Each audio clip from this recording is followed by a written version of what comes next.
Baik, bismillahirrahmanirrahim. Assalamualaikum warahmatullahi wabarakatuh. Alhamdulillahirabbil alamin wa bihi nasta'in ala umuri waddin. Wassalatu wassalamu ala asrofil anbiya'i wal mursalin sayyidina Muhammadin wa ala alihi wa sahbihi ajma'in, amma ba'd. Bagaimana kabar anak semua? Semoga selalu dalam keadaan sehat serta dalam perlindungan Allah Subhanahu wa taala. Amin Allahumma amin. Baik, selanjutnya silahkan kalian semua mengabsen diri kalian masing-masing di WhatsApp grup. Saya beri waktu sampai berakhirnya mata pelajaran hari ini. Selanjutnya, pada pertemuan kali ini kita akan mempelajari mengenai khodok dan khodar. Sebelumnya kita akan mengulang kembali tentang rukun iman. Ada berapakah rukun iman, anak-anak? Ya betul, ada 6. Nah, yang pertama iman kepada Allah Subhanahu wa taala, yang kedua iman kepada malaikat, yang ketiga iman kepada kitab-kitab Allah, yang keempat iman kepada Rasul, yang kelima iman kepada hari akhir, dan yang terakhir yang keenam iman kepada khodok dan khodar. Nah, pembahasan kali ini kita akan mempelajari tentang rukun iman yang keenam, yaitu iman kepada khodok dan khodar. Baik, anak-anak yang soleh dan solehah, pernahkah kalian membayangkan kenapa kita lahir di Indonesia, bukan di negara Korea, Singapura, ataupun Jepang? Kemudian pernahkah kalian berpikir kenapa kita lahir dari orang tua yang saat ini, bukan lahir jadi anaknya presiden ataupun anaknya gubernur? Nah, itu merupakan khodok atau ketetapan dari Allah Subhanahu wa taala. Mari kita pelajari pengertian dari khodok dan khodar. Secara bahasa, khodok artinya hukum, ketetapan, kehendak, pemberitahuan, dan penciptaan Allah Subhanahu wa taala. Sedangkan secara istilah, khodok ini merupakan ketetapan Allah sejak zaman azali sesuai dengan kehendaknya.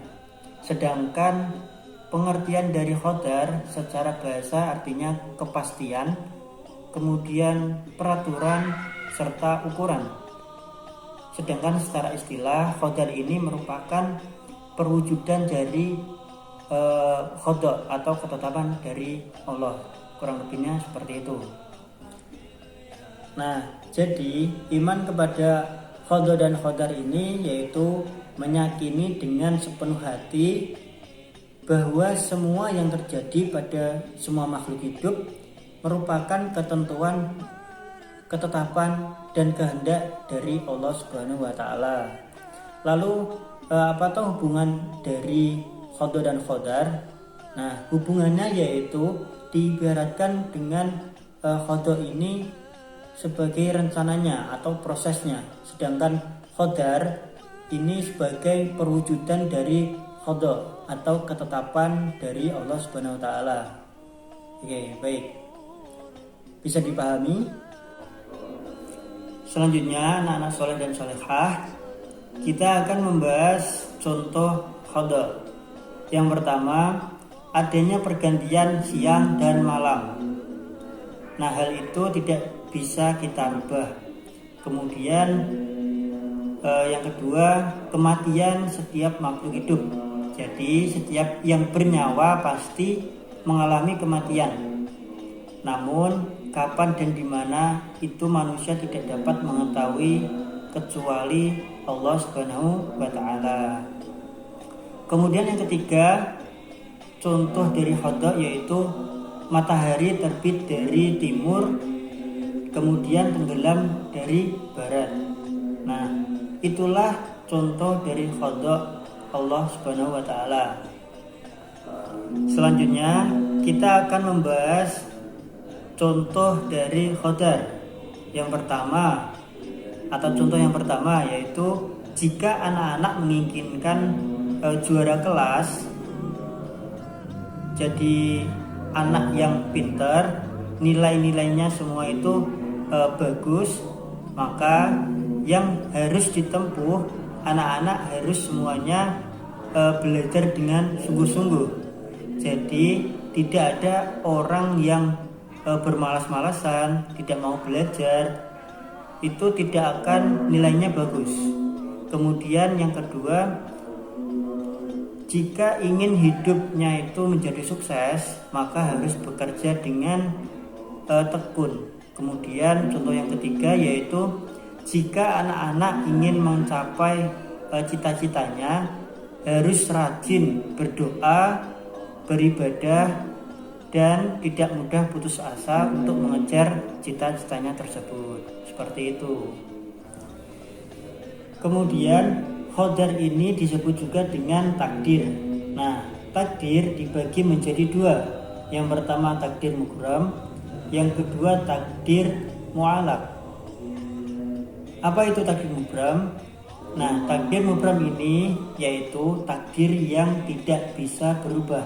Contoh, lahir dari orang tua siapa, kemudian jenis kelaminnya apa, kemudian matinya kapan, di mana, itu merupakan contoh dari takdir mubram yang tidak bisa berubah atau tidak bisa dirubah, seperti itu. Sedangkan takdir mu'alaq yaitu takdir yang dapat dirubah dengan ikhtiar dan doa. Nah, apa toh itu ikhtiar? Ikhtiar itu yaitu usaha dengan bersungguh-sungguh. Contohnya, orang yang bodoh bisa menjadi pintar jika dia mau belajar dengan bersungguh-sungguh. Seperti itu.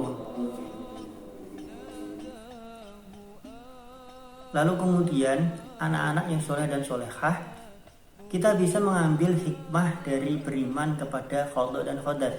Yang pertama, menumbuhkan kesadaran dan keyakinan bahwa semua keputusan itu berada di tangan Allah Subhanahu wa taala.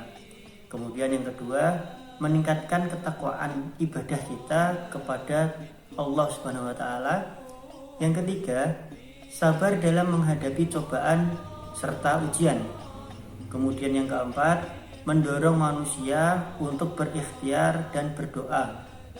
Dan yang kelima, tidak mudah putus asa. Nah, kemudian sikap kita sebagai seorang muslim yang beriman kepada qada dan qadar adalah yang pertama, sabar dalam menghadapi ujian dari Allah. Kemudian yang kedua, tidak mudah putus asa dalam menerima ketentuan Allah. Yang ketiga, mendorong manusia untuk berikhtiar dan berdoa dalam meraih sebuah cita-citanya. Nah, anak-anak yang soleh dan solehah, demikianlah pembahasan kali ini, yaitu pembahasan mengenai iman kepada qada dan qadar. Mudah-mudahan dapat bermanfaat bagi kita semua. Amin, amin, Allahumma amin. Kemudian berhubung waktunya sudah habis, yang sekiranya ingin bertanya silahkan dilanjut lewat grup WA saja. Kemudian untuk tugas hari ini yaitu meresum materi pertemuan hari ini, ya, yaitu iman kepada qada dan qadar. Batas waktu pengumpulannya nanti malam pukul jam 8 ya. Saya tunggu dikirim lewat WA grup. Tuh. Mungkin cukup itu dari saya, kurang lebihnya Bapak mohon maaf. Akhiron wassalamualaikum warahmatullahi wabarakatuh.